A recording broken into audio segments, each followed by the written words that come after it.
Avec 157 personnes à bord, dont 8 Français, un avion de la compagnie Ethiopian Airlines s'écrase en Éthiopie. Il n'y a aucun survivant.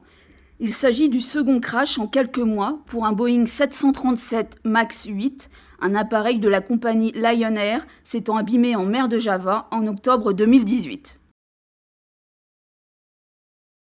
Cible d'une contestation inédite en 20 ans de présidence, Abdelaziz Bouteflika renonce à briguer un 5e mandat, et ce à la grande joie de ceux qui le contestaient dans la rue. Le 2 avril, celui qui était très affaibli depuis un AVC en 2013 annoncera sa démission. Pour autant, la mobilisation contre le système au pouvoir va se poursuivre. Depuis plusieurs années, les autorités du monde entier redoutaient un tel attentat. Un militant d'extrême droite lourdement armé exécute 51 fidèles dans 2 mosquées en Nouvelle-Zélande. Avant ce carnage, l'Australien Brenton Tarrant a publié un manifeste raciste intitulé « Le Grand Remplacement ».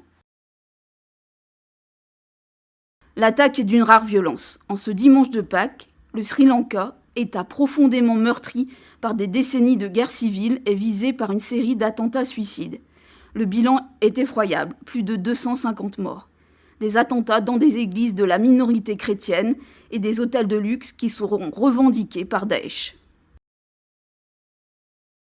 La voix étranglée par l'émotion, Theresa May annonce sa démission de ses fonctions de chef du Parti conservateur et donc de première ministre du Royaume-Uni. Une sortie sans gloire pour celle qui aura échoué à mettre en œuvre le Brexit. Le 23 juillet, Boris Johnson sera désigné pour lui succéder, remportant son duel face à Jeremy Hunt. À l'issue d'intenses tractations, les leaders européens désignent ceux qui occuperont les plus hautes fonctions de l'UE. Parmi eux, 2 femmes, l'Allemande Ursula von der Leyen, qui dirigera la Commission européenne, et la Française Christine Lagarde, qui va quitter la tête du FMI pour présider la Banque centrale européenne. Avec une superficie de 5,5 millions de kilomètres carrés, l'Amazonie est la plus vaste forêt tropicale de la planète. Forêt qui est dévastée par des incendies, les plus dévastateurs de ces dernières années. Jair Bolsonaro, qui minimise leur gravité, est vivement critiqué par l'ONU et la France. Un bras de fer s'engage tandis que les habitants suffoquent. Iran, taxe GAFA, Amazonie, réunis à Biarritz, les dirigeants du G7 affichent une unité rare. Habituellement tonitruant et imprévisible, Donald Trump se montre conciliant. Emmanuel Macron voit, lui, son rôle reconnu, obtenant notamment un mandat informel des États-Unis pour réintroduire Téhéran dans le jeu diplomatique. Dorian confirme les craintes sur son caractère hors norme.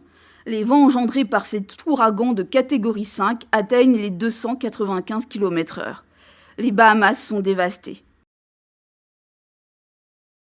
Donald Trump annonce la mort du chef de Daesh lors d'une opération militaire américaine dans le nord-ouest de la Syrie. Il n'est pas mort comme un héros, il est mort comme un lâche, martèle-t-il, précisant qu'Abou Bakr al-Baghdadi, qui était l'homme le plus recherché du monde, s'est fait exploser. C'est une écrasante victoire que les candidats pro-démocratie remportent à Hong Kong. Depuis juin, l'ex-colonie britannique est secouée par une crise très grave.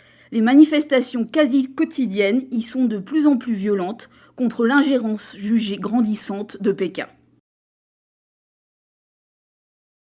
Après plus de 3 ans de psychodrame depuis le référendum de 2016, la victoire est éclatante.